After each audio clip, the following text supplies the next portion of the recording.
China completes an artificial moon. More power battles at the highest level of the Chinese Communist Party. And sinister developments at the Olympics. That and more on this week's China News Headlines.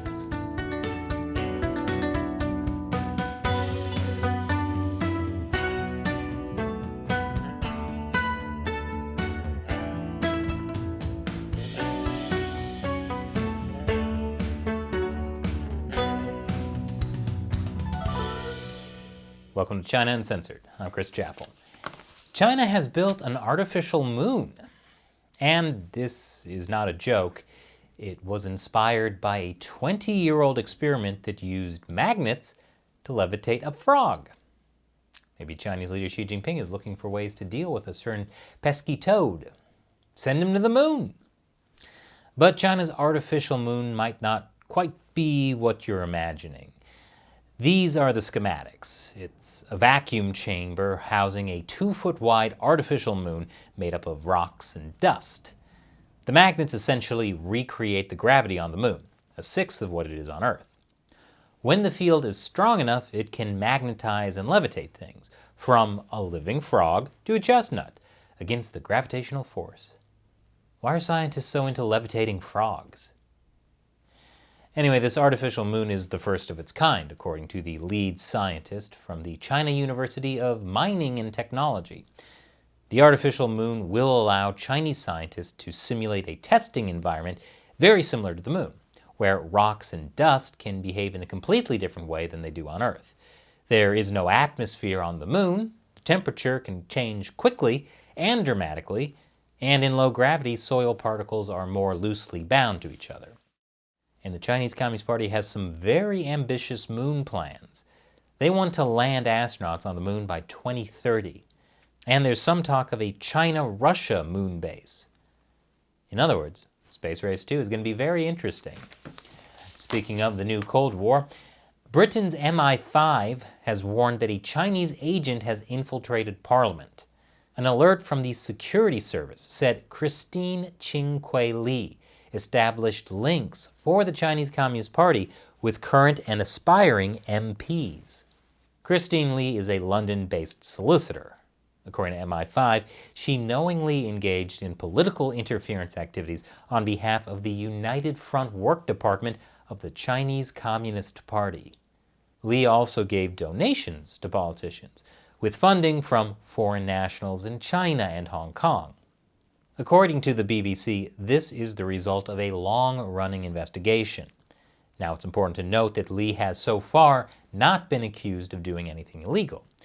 There aren't really laws in the UK against the type of foreign interference Li seems to have been involved in, which is one reason it's so easy for the Chinese Communist Party to interfere in the UK and other liberal democracies. And after the break, Chinese leader Xi Jinping gives his first marching orders to the Chinese military this year. Welcome back. It's a brand new year, but for Chinese leader Xi Jinping, it's not a time for resolutions. It's time for issuing his first orders of the year to the military. As the head of the People's Liberation Army, which is the Communist Party's military, Xi told troops to keep an eye on the changes in national security and military struggle, and the changes in technology, warfare, and opponents. Xi did not specify who those opponents are. I'll let you speculate. However, at the end of the year, there's going to be a major meeting of the Communist Party. And if you've been watching everyone's favorite communist soap opera, General Hostility, you know that means internal power struggles within the Communist Party. In previous years, Xi had been focused on military threats from foreign countries and warfare preparation. This year, it was a lot more vague, almost as if some of those threats might not be from foreign countries, maybe from Xi's internal political enemies. The day after Xi gave the military its orders, Xi's close ally, Wang Xiaohong, secretary of the party committee of the Ministry of Public Security, published this article in party mouthpiece, The People's Daily. It says public security departments should be guided by Xi Jinping thought and crush all kinds of attempts to endanger political security. Yeah, sounds like the factional infighting in the Communist Party is going to be pretty intense this year. I can't wait for the next episode of General Hostility. Speaking of elite power competitions, the Winter Olympics are just 3 weeks away, and China is making a show of opening up the internet for it. China has the most repressive internet control in the world, but the Chinese regime has promised Olympic athletes free access to social media platforms and other websites in the Olympic Village in Beijing. Again, just the foreign athletes and just while they're in the Olympic Village. But even still, experts expect heavy surveillance of online activity to continue, even for visitors who are allowed to access sites that would otherwise be blocked. You know, for any foreign athlete who might be thinking of taking some kind of stand for human rights. The Chinese internet police would get word of that. And then, the biathlon contestants might have something more interesting to shoot at. Speaking of Olympic surveillance, espionage is also a concern for athletes. Dutch athletes have been warned not to bring their phones or laptops to China for just that reason. Dutch team members will be equipped with unused devices in China to protect their personal data from Chinese surveillance. As you can imagine, the Chinese Communist Party is taking the news really well. My favorite state-run media, the Global Times, criticized the Netherlands by bringing up the NSA, accusing America of getting a Tibetan activist to influence the Dutch Olympic Committee, and dissing the Netherlands' COVID response. Look, it makes sense if you work for the Global Times. And coming up after the break, China's zero COVID policy is in more trouble. Welcome back. COVID is a particular concern of the Chinese regime during the Olympics. China has begun handing out jail terms as long as 4 years for people violating draconian lockdown measures. The sad thing is, millions of Chinese citizens have become complicit in enforcing China's insane zero-COVID policy. In Xi'an, hospital employees refused to admit a man suffering from chest pains because he lived in a medium-risk district. He died of a heart attack. In another case, hospital workers refused to admit a woman who was 8 months pregnant and bleeding because her COVID test wasn't valid. She lost her baby. 2 community security guards told a young man they didn't care that he had nothing to eat after catching him out during the lockdown. They beat him up. It's amazing what people will do simply because someone in power told them to do it, or paid them to do it. However, China is ordering civil servants across the country to tighten their belts. Local governments across the country are cutting back on a range of perks and bonuses as part of a drive to reduce costs. So maybe they'll stop enforcing draconian policies if there's no money in it. Earlier this week, we did an episode on how China's zero COVID policy is falling apart.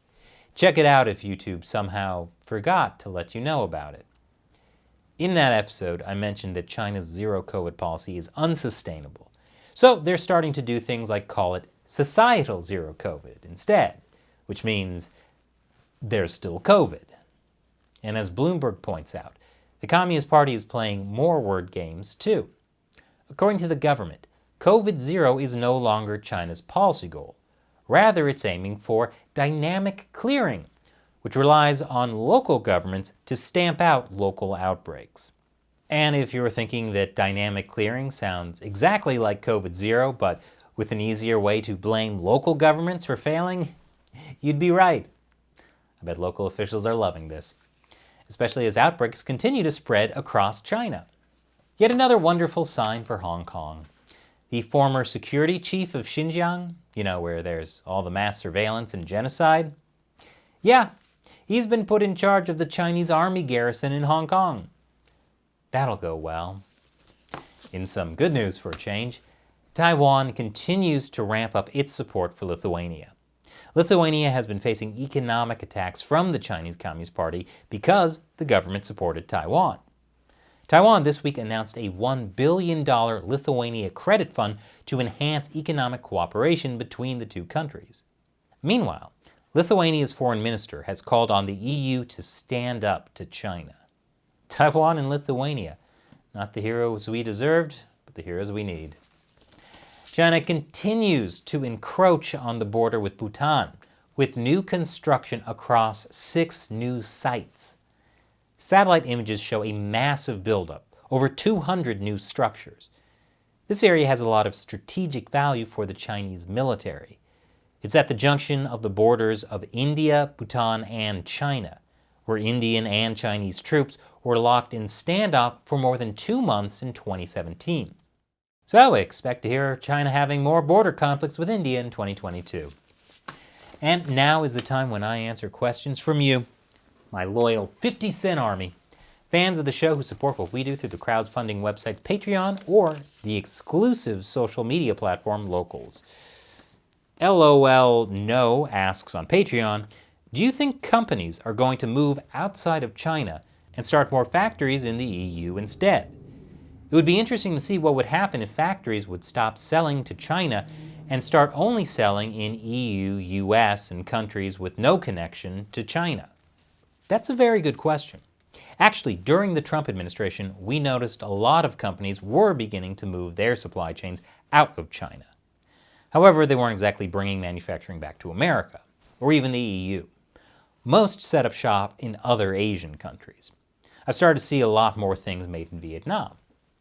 Recently, the U.S. passed the Uyghur Forced Labor Prevention Act. That should also encourage more Western companies to get their supply chains out of China, or else risk violating U.S. law. Not to mention, if China keeps locking down because of COVID cases, more companies are going to need to switch their supply chains or risk never getting their products out of China. Ultimately, this might mean consumers will have more opportunities to buy things not made in China, which would be great. We're actually working on a new YouTube channel that helps people find products that are not made in China. Is that something you're interested in? Let us know in the comments. Thanks for your question and your support, LOL No.